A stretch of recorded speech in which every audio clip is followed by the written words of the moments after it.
Guys, welcome dito sa Rizan Tarot. Reading nito ay for collective for anyone who can resonate sa reading nito. This is a general reading.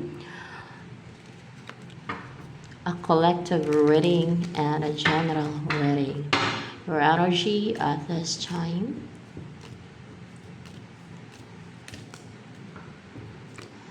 Na na na na na na na. Was with the 7 wands in reverse. Back to me. Hindi ka nagiging aggressive or to determine to defend yourself or yung maging defensive ka ba na maging protective sa energy mo na yung parang you're so fiery to defend yourself and so driven talaga na depensa mo yung sarili mo. Hindi ka ganoon ka defensive ngayon. Ayan, clarification lang naman yan. So ano pa ang energy mo ngayon? Back to me. 3 of Swords in reverse. Naka-recover ka na sa heartbreak. Or more clarification on the 3 of Swords in reverse here. Madami kasing meaning yan. You're stable, so hindi ka na nasasaktan. You feel secured and safe and stable na no one could hurt you. Or hindi ka na nasasaktan. Naka-recover ka na sa heartbreak, sa nananakit sa'yo. Anything that brings you pain and emotional pain. Ayan. Ano pa? Ang ini-embody mong energy. Did you hear me? I'm calling out your name. Queen of Earth, you're stable, grounded, same sa clarification ng 4 ng ng 3 of Swords in reverse na you're stable daw na hindi ka na nasasaktan, naka-recover ka na sa masakit na pinagdaanan mo sa love life siguro kasi heart ito yung may heart yan or anything that gives you pain or meron ka mga painful experience or heartache mga ganun.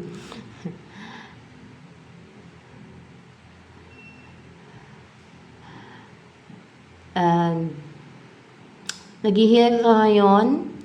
You feel stable, secured, and healed. And more grounded. Nag-grounding ka or grounded kasi pentacle to earth to And your mind is relaxed.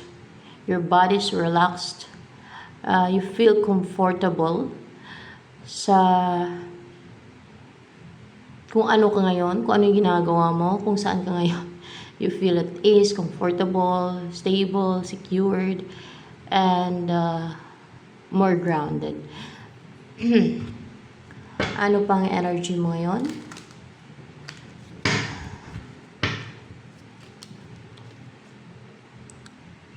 Bukas yung third eye mo.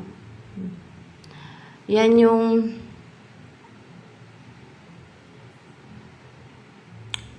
iba ata yung third eye sa vision. Kasi in a trance state yung vision or parang para ka na naginip pero totoo siya or nagkakatotoo pati. Either totoo na nangyayari na or totoo na mangyayari pa. Ganon yung vision. Kaya magkaiba sa panaginip. Yung panaginip, walang katotohanan yan.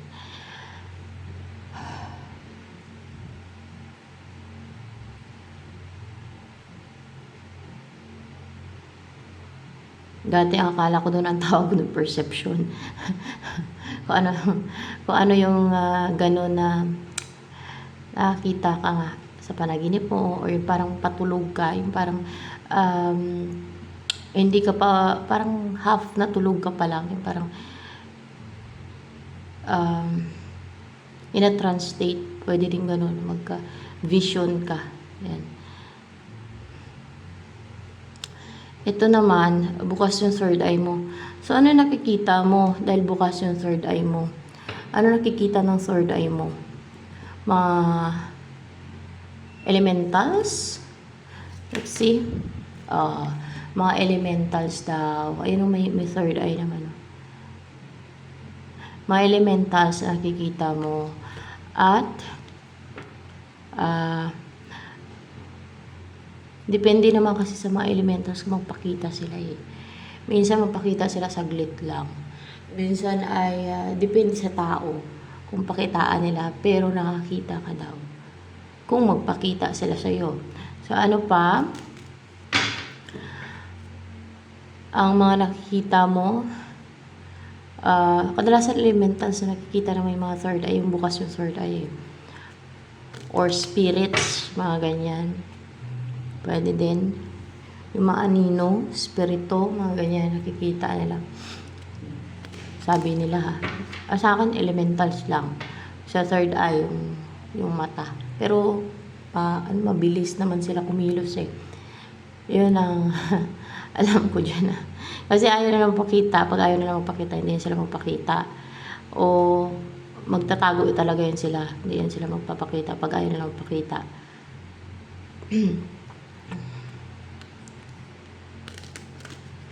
Unless lang kung magpakita sila sa'yo.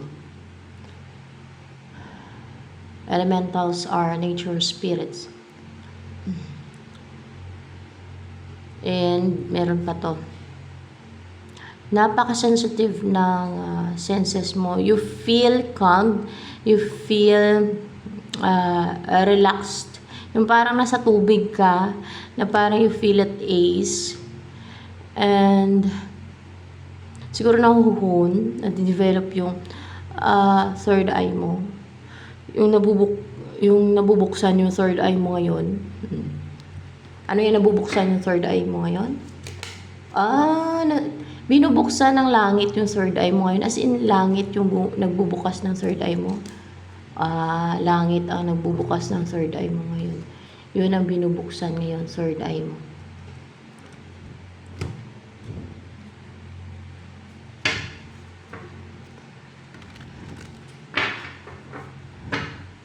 Back to me. Did you hear me? I'm calling out your name. Out your name.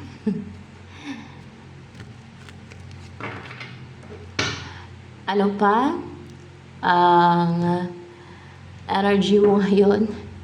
Tingnan natin ha. Collective reading ito guys ha. Ano pa yung energy mo ngayon? Baka meron pa tayong malaman. Malakas ang perception mo. Or ano yan, pinapalakasin yung perception mo ngayon.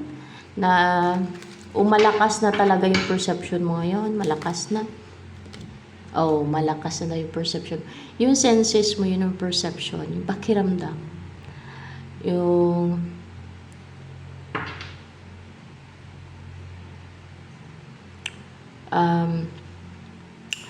hindi ko ma-explain sa inyo yun eh. Yung kunwari may lalapit sa inyong kung ano mang nilalang na hindi makikita, hindi makikita ng mata ninyo. Lalo kung hindi pa bukas yung third eye ninyo, lalo kung ayaw magpakita niyan. Maramdaman niyo yung tumatay yung balahibo nyo. So, yan yung senses, di ba? And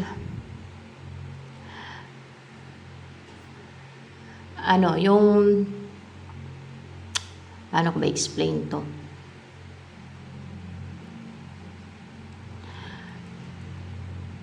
Basta yung malakas yung senses ninyo. Pag malakas ang perception nyo. Just research for the word of perception. Malakas ang senses ninyo. And pagka malakas ang perception nyo. Ganon. Perception. It's psychic ability din to eh.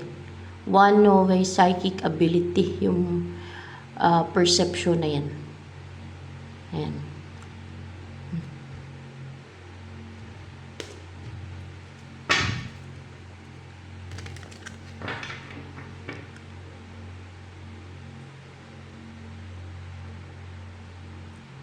or else ay makakaramdam kayo ng mga hindi naramdaman ng iba. Mga ganun ba yun ng perception? Kahit hindi spirits, basta yung makakaramdam kayo or masisense ninyo yung mga hindi masisense ng iba. Kasi parang may extra senses nga, extraordinary sense. Parang ganun, senses. Parang ganun. Ganun na yun yung perception. So, ano pa? Tungkol sa'yo. Ito yung tumalsik. Ito na lang kukunin ko. You're fiery, may focus ka sa target mo, sa goal mo. And pagkaganto guys, kasi binubuksan ng langit mismo ang third eye mo. Nasa side ka ng light. Hindi ka mangkukulam. You're not doing witchcraft pagkaganto.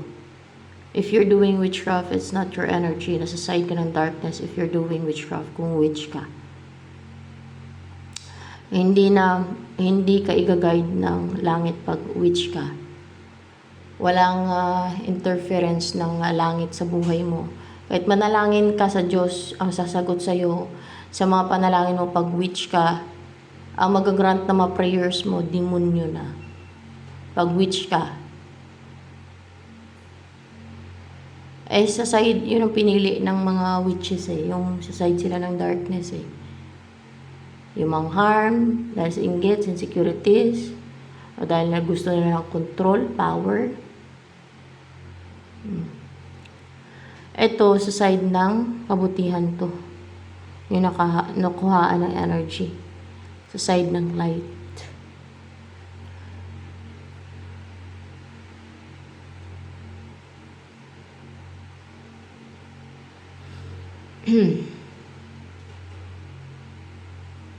Kung evildoer ka, it's not your energy. Hindi ka i-guide, hindi ka gagabayan at alalayan ng langit kapag evildoer ka. Kasi sa panahon ngayon, madami talaga evil. Lalo na dun lalo na witchcraft, laganap ngayon. Dun sa Amerika, nagpipreach lang yung lalaki. Nakapagpagaling din siya ng mga may sakit, yung mga mute, nakapagsalita. In fairness nakagawa siya ng miracle. Isipin mo yun, makapagpagaling ka. Tinatanggal lang yung spirit nun mga spirito na nasa katawan ng tao. Kung kaya gumagaling, no? Ganun. Talagang pinag-initan siya kasi madaming evil nga na tao. Kaya ang dami nga nasa impyerno kasi madaming evil na tao Yun ang gustong konsintihin ng mga konsentidor na klase ng tao. Na gusto nilang i-tolerate yun. Kasi they want to please all people.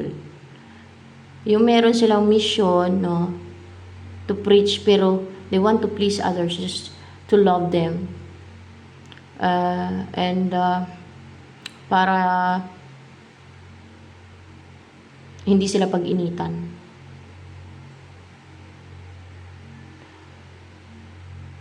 Kagaya ni Catherine Creek na ayaw yan sabihin ng iba na inanoint din ng God na magrepent yung mga tao. Kasi gusto niya i-please yung mga tao. Para siyang people pleaser. Yung kanyang mission ay magpagaling ng mga may sakit, magtanggal ng mga demonyo, mga ganyan, mga espiritu. Pati yung mga nagpipreach na pinapakialaman niya. Inaatake niya. Tama ba yun? Hindi naman tama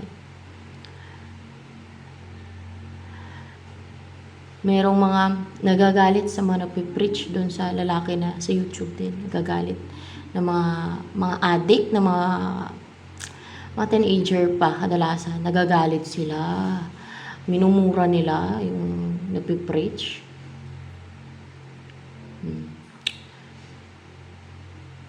So sabi nila, ay insane. Kasi sabi ng lalaki, kasi may Holy Spirit sa kanya. Ganun talaga. Pagka inanoint ka, pag nakausap mo yung God.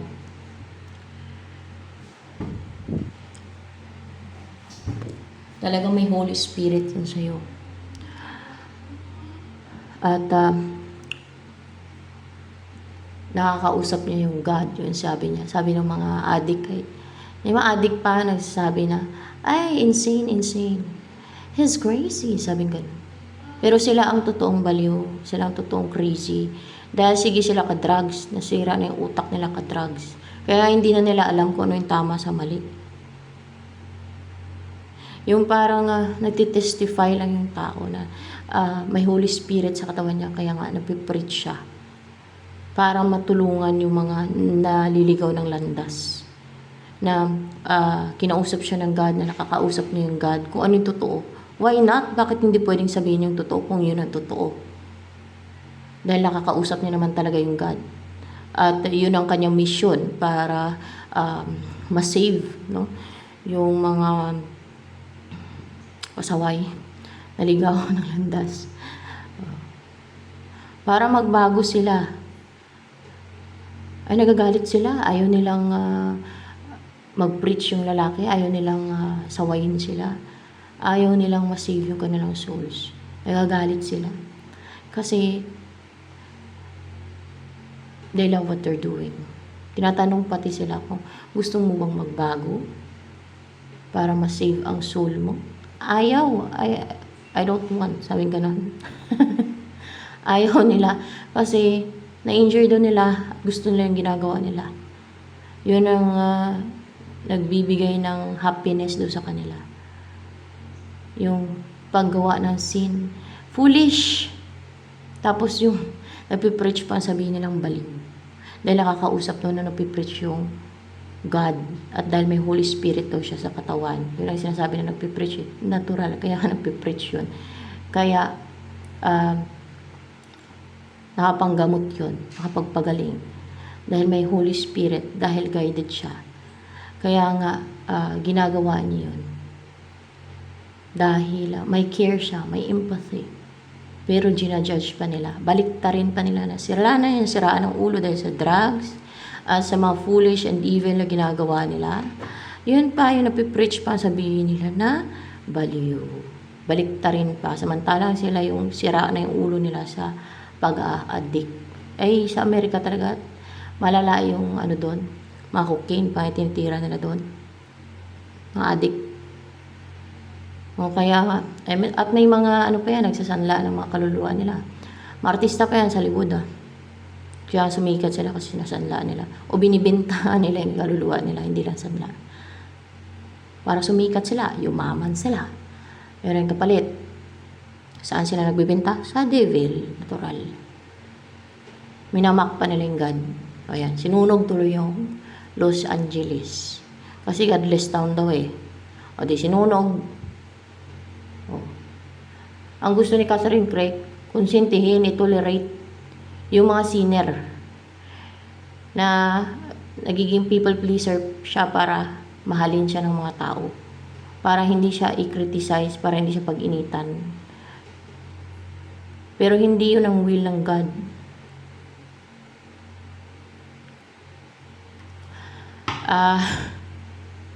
Hindi naman yun dapat maging people pleaser ang isang nagpipreach.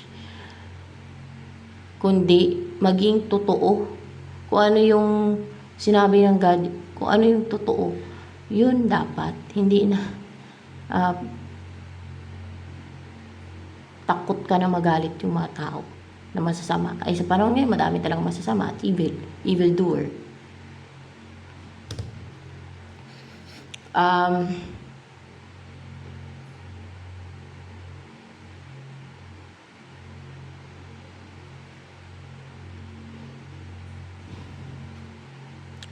Ano ngayon? Siya na mismo nagsabi na mag-repent daw, pero walang sinabi na magbago. Repent lang, hanggang repent lang. Repentance without change is worthless. It cannot save your soul. Pag hindi ka nagbago na, bago talaga na forever na magbago ka, hindi ka masisave.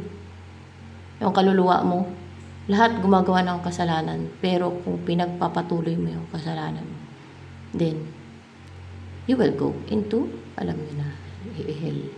At pag hindi iniwasan yung evil, sa hell pa rin. Pag worse talaga, sa abyss pa.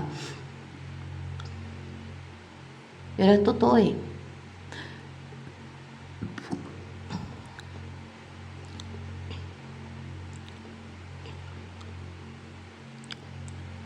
Balik na naman spiritual. Panood ako ng spiritual teaching ng yun sa YouTube nga. Yung mga evil doer na bastos talaga. Bastos. Akala mo kung mga sino ba? Mga bastos. Binabastos nila yung mga nagpipreach. Mga adik kasi. Grabe.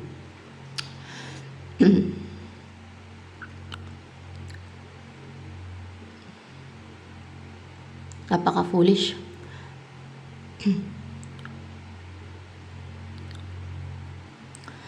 And hindi makatwiran. Hindi talaga makatwiran. Ito na yung sign na nasa end of times. Harap-harapan na minamak nila yung God ng mga tao at kung ano pa. Yung mga ginagawa nila. Madami na mga signs na nasa end of times na to.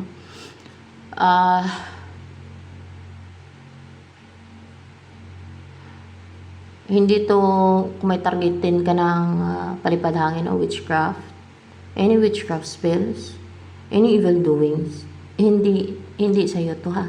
Kung yung target mo ay witchcraft, evil doings, kung bato ng spell, o paggawa ng black magic, sorcery, o gayuma, hindi sa yung energy to.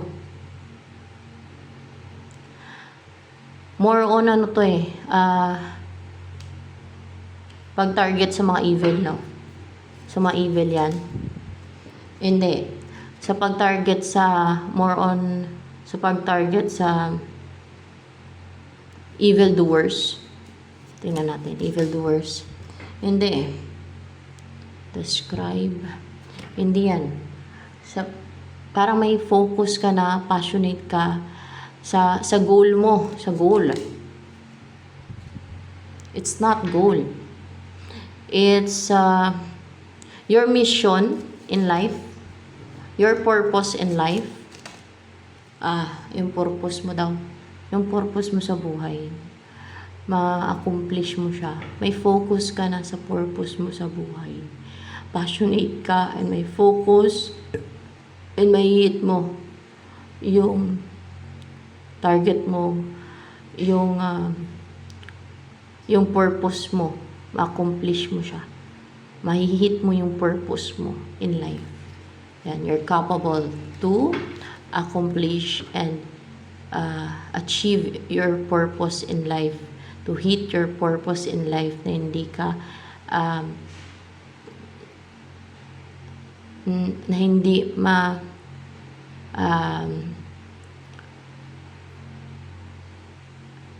hindi ka yung ma-miss mo yung target mo, yung purpose mo, na hindi mo ma-miss, no? Yung purpose mo, na talagang ma-bullseye mo, no? Na ma-achieve mo, na ma-accomplish mo yung purpose mo. You're capable to accomplish your purpose, to hit your purpose, to get things done. Parang ganun ba?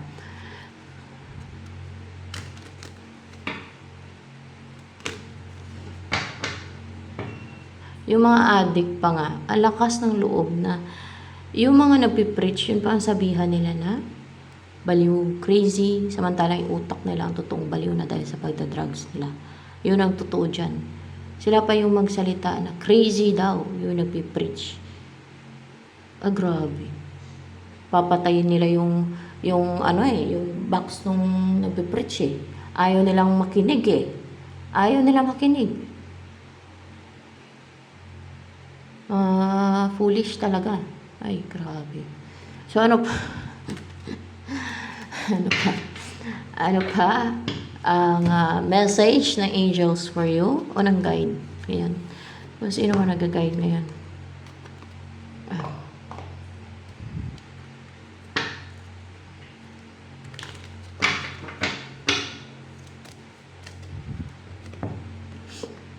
New home. Moving is a step and the right direction for you. Yung drugs, wala talagang maidudulot na maganda yan. Sisirain na yung utak ng tao.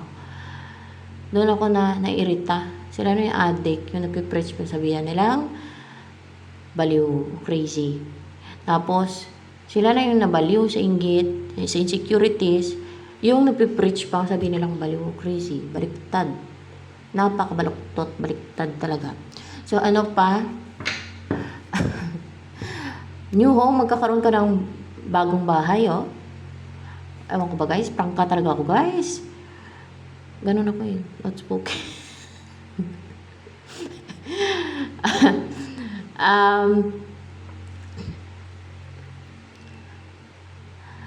Moving in a step is a step and the right direction for you. So, magkakaroon ka ng bagong tahanan. New home. Dito mas Pilipinas, o sa abroad, o sa kung saan man. Wag lang yung lugar ng mga addict. Doon sa Amerika talaga legal yung drugs na yan eh. Kaya ang daming addict. Kaya yung pinsan ko ayaw niya dalhin yun yung mga anak niya. Kasi legal yung drugs dun. Sa mga bata, pati bata. Diyos me. Oh. Kasi mag-addict yung mga anak niya. Baka gagaya sa iba.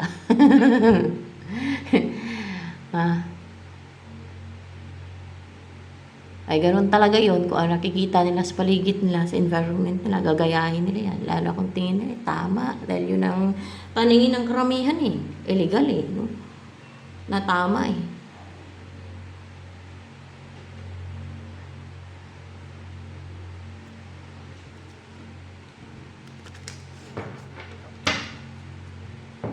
Pero maling-mali yun.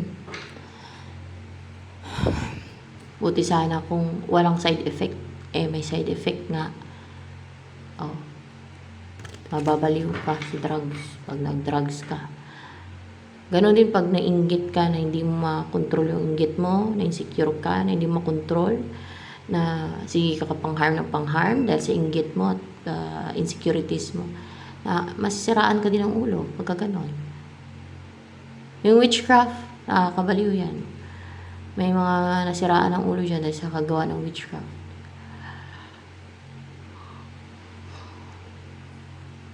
Dahil napipressure ang utak nila niyan. Yun ang reason kung bakit nababaliw. Tapos may mga demonyo pa, evil spirit pa, na sumasapi sa kanila. Hindi mabaliw. Maliban sa itapon sa impyerno kaluluwa nila, ay mabaliw pa sila.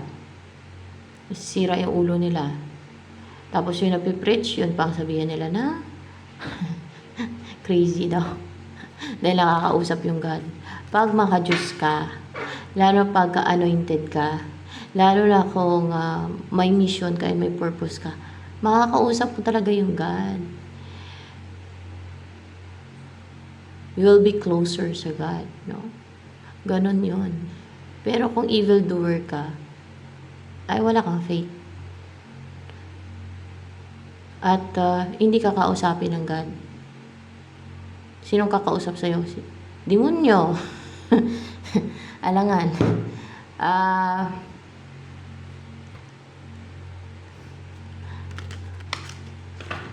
Ano yung darating sa'yo? Ano tong new home na to? Sino ang maging way mo? Baka may bahay ka na nalilipatan or lilipat ka ng bahay, tahanan, basta it's a new home, bagong tahanan. Anong connected dito sa new home na to? May person ka ba na dadalhin ka niya sa bahay niya? Tingnan natin. Wala. Walang person na dadalhin ka niya sa bahay niya. Basta pag paglipat to, may bagong tahanan for you. Bagong bahay, bagong tahanan. O kailangan mo maglipat. Kailangan mo lumipat ng bagong tahanan para maging positive na yung buhay mo. Pwede yung lugar nyo ngayon ay toxic. Madaming inggitira, madaming witches dyan, o madaming na-insecure sa'yo. Full of negativity yung lugar na yan. Kaya, kailangan mong lumipat para hindi ka mahawa sa kanilang negativity. Ganun ba? Ano pa?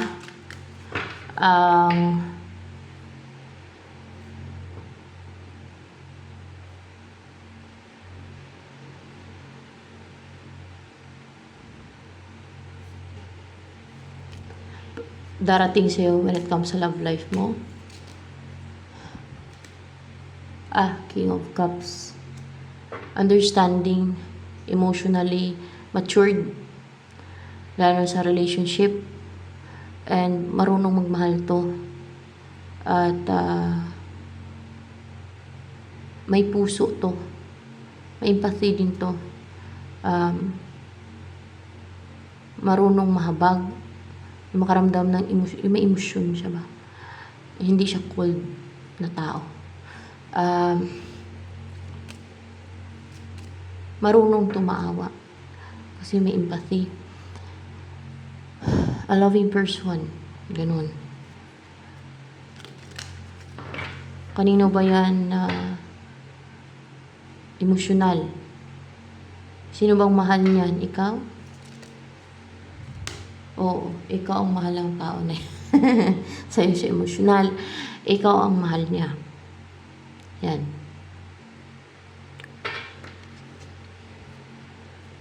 Bakit kanya mahal? Anong minahal niya sa'yo? Tingnan natin kung anong minahal niya sa'yo. Dahil may chemistry kayo, compatible daw kayo, at malapit ang damdamin niya sa'yo, nadodrone talaga siya sa'yo. You're the only one. Kung lalaki, his. Kung babae, she's. Her eyes or his eyes is into you. Yung nakafocus lang yung mga mata niya sa'yo. You're so special. You're the only one para sa kanya na gusto niya makasama. Ganon. Sa'yo niya na feel, naramdaman yung chemistry, a strong chemistry, a strong bond, a pulling energy na napupull siya towards you. Ganon. That's why mahal ka niya. Yan na ang nagpa-inlove sa kanya sa'yo. Ano pa ang tungkol sa person na to na darating sa'yo? At mukhang may distance sa inyo. Nasa malayo to. Basta may distance sa inyong dalawa kasi 2 of Wands. Pwede na sa ibang bansa. Basta may distance. Ano yung feelings ni King of Cups pa na yan sa'yo? Maliban sa na in love siya sa'yo. Talagang emotional siya sa'yo. In love talaga siya sa'yo. Importante ka talaga sa kanya. Mahalaga ka. Mahal ka niya. At natitempt talaga siya dahil sa mahal ka niya. Natitempt siya na mag-offer ng cup of love sa'yo.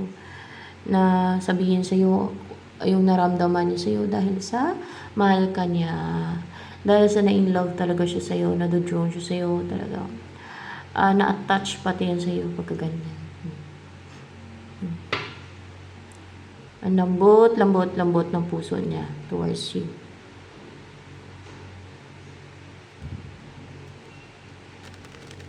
Ang mga tao nakakausap sa God, may mga psychic abilities yan kasi binibigyan niya ng God. O maybe inborn yan o binibigyan ng God kasi matuwid, righteous, may sense of right and wrong, mabuting tao. Pero kung evil ka, may timang budhi mo, hindi ka bibigyan. Alam niyo kung sino magbibigay sa inyo na makapagpagana kayo ng mga witchcraft? Sa mga nakapagpagana ng witchcraft dyan? Demonyo. Kasi saan ba nanggaling yung witchcraft? Sa demonyo yan. Fallen angels.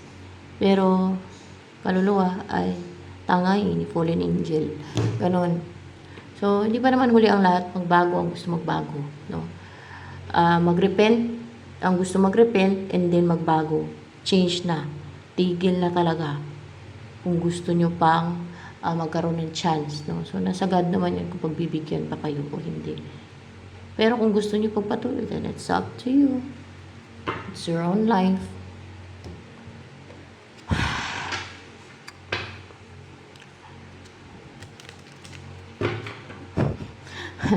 Ano pa?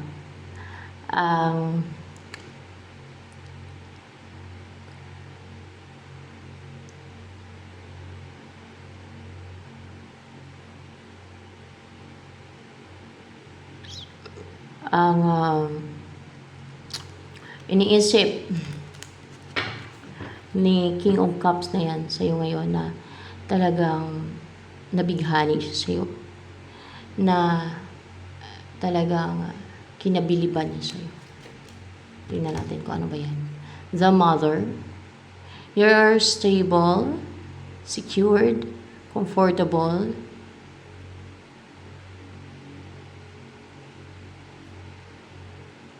Ganun ka.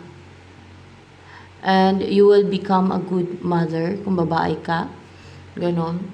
And kung lalaki ka, edi father, no? Ibig sabihin, maalaga ka, mapagmahal. Like a mother. Ganon.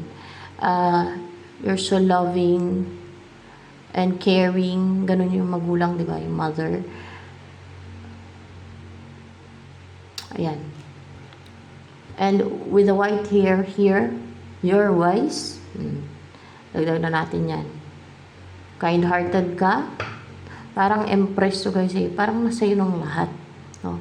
Sa ibang deck, parang empress na nasa iyo ng lahat. Balance, stable.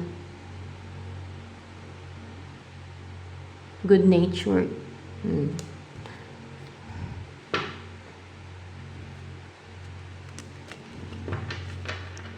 Attractive. Simple. Simple lang. Di Marte. Pero mapagmahal. Maayos sarili. Ganon.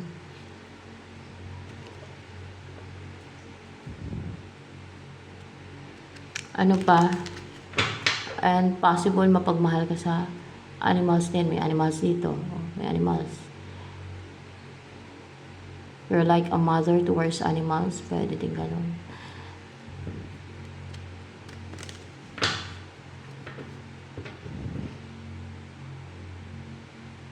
Doon malalaman kung mapagmahal yung isang tao. Kung caring, empathetic. Kasi kahit sa animals, caring yan siya. Empathetic. Mapagmahal. Yan. Yung may awa at may habag din sa animals. Doon mo malalaman. Na tunay na mabuti yung tao na yan. Pero depende pa rin. Pwedeng mag-pretend lang kasi isang tao. Kunwari lang na mapagmahal sa hayop. Kasi si boyfriend niya mahilig sa hayop.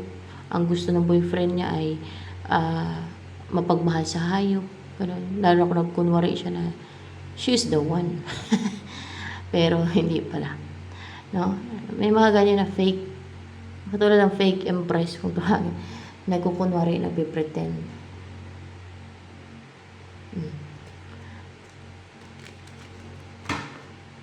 Yung kapikat, ginagaya-gaya yung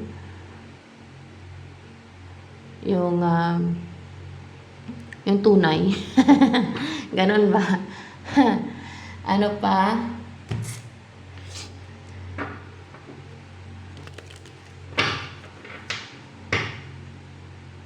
Pero sa kabilang buhay, hindi na sila maka-ek. Ek-ek na lang, ek. Alam niyo, ek. Hindi na yan sila makapang,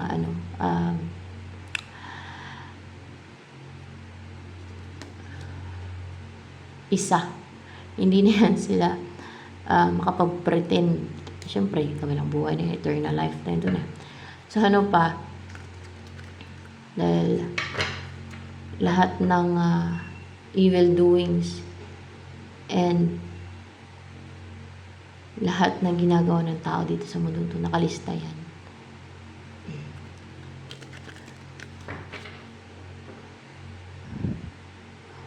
Actually, kung minsan, kung kaya fake yung isang tao, kung magaya-gaya sa iba, dahil minsan clouded yung isipan nila, tingin nila maganda yung ginagaya nila, o tingin nila mas lalo silang attractive, mas lalo silang kaya-aya sa paningin ng iba pag ginaya nila yung ginagaya nila. Pero mas best and good kung magpakatotoo sa sarili. So, ayan.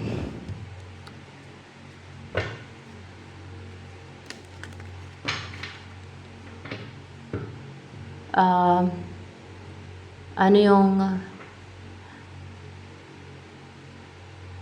kinahangaan sa'yo ni King of Cups? Meron ba siyang kinahangaan sa'yo, na hangang-hanga siya sa'yo sa pagkatao mo? Wala naman. Wala. Or kahit na yung may kinahangaan lang siya sa'yo na hindi hangang-hanga talaga, hindi hanga lang, may paghanga. Wala.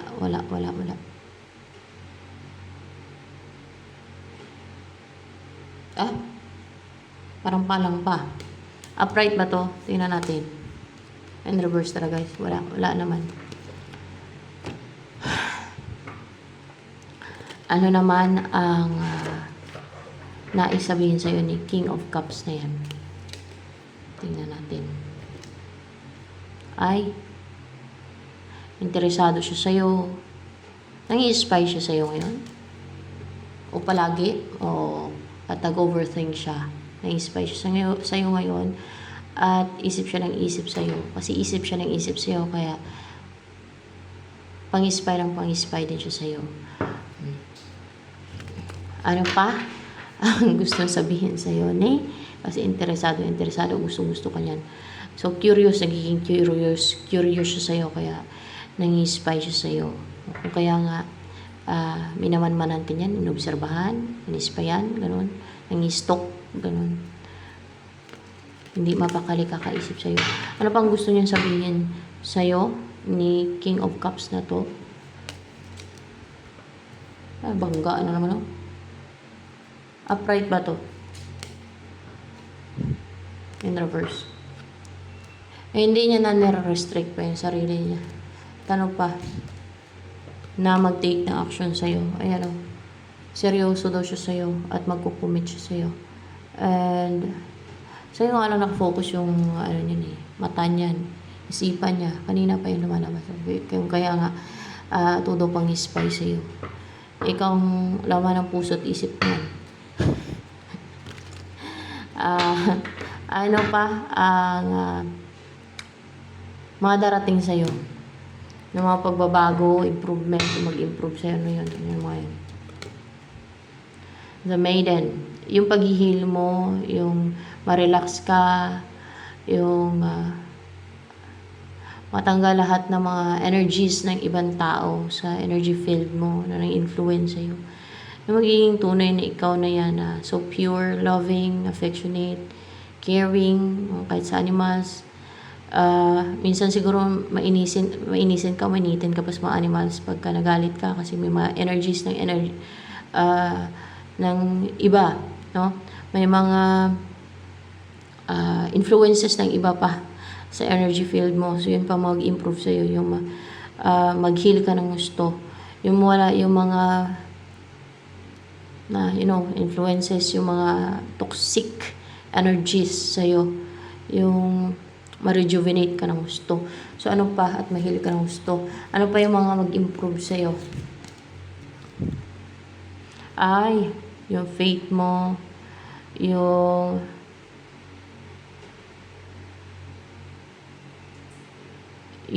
pananampalataya mo, yung panalangin mo, mas lalo mag-improve yan. Yung palagi ka naman manalangin for sure.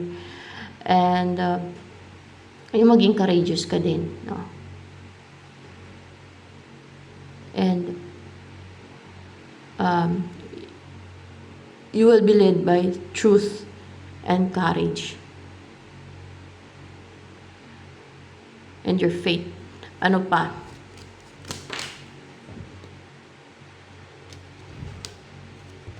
mm,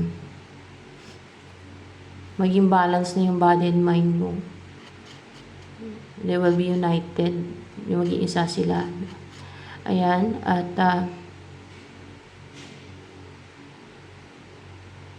maging bukas na talaga yung third eye mo. At yun ang sasabihin mo na it could transform others. It could help others to change, transform. Kasi may butterfly dito. Ano yan? Yung makikita ng third eye mo, yun ang sasabihin mo. Kung kaya may mga magbago. Hindi. So pure. Ganun pa rin katulad ng dati.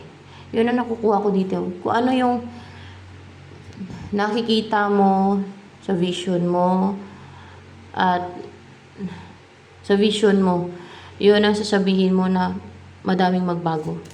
Kasi yun ang nakukuha ko dyan. Oo, yun na nga. Yun talaga guys. Yun talaga Yun ang sinabi sa akin Yun ang sinabi ko sa akin. Diba? Iba siya sa mga iba kong reading na yung meaning nito. Kasi nga, yung energy nito dito ngayon sa reading na to, ng card na to. Ayun na nga. Kasi, gagamitin mo pati yung wisdom mo and good judgment mo. And, kung ano yung makikita mo sa vision mo yun, sabihin mo sa mga tao, i-share mo sa kanila.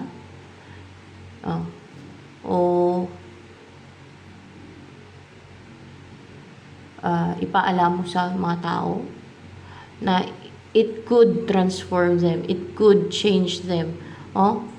Transform talaga, transformation, pagbabago, change. So, ito na lamang for collective reading. Sa mga baguhan ko dito sa aking channel, please do subscribe at huwag po rin yung kalimutang i-click ang bell button nang sa ganun ay ma-notify kayo sa mga susunod na videos na upload ko. At paki-like naman at i-comment na din sa ating comment section box, lalo na sa mga nagka-resonate sa reading nito.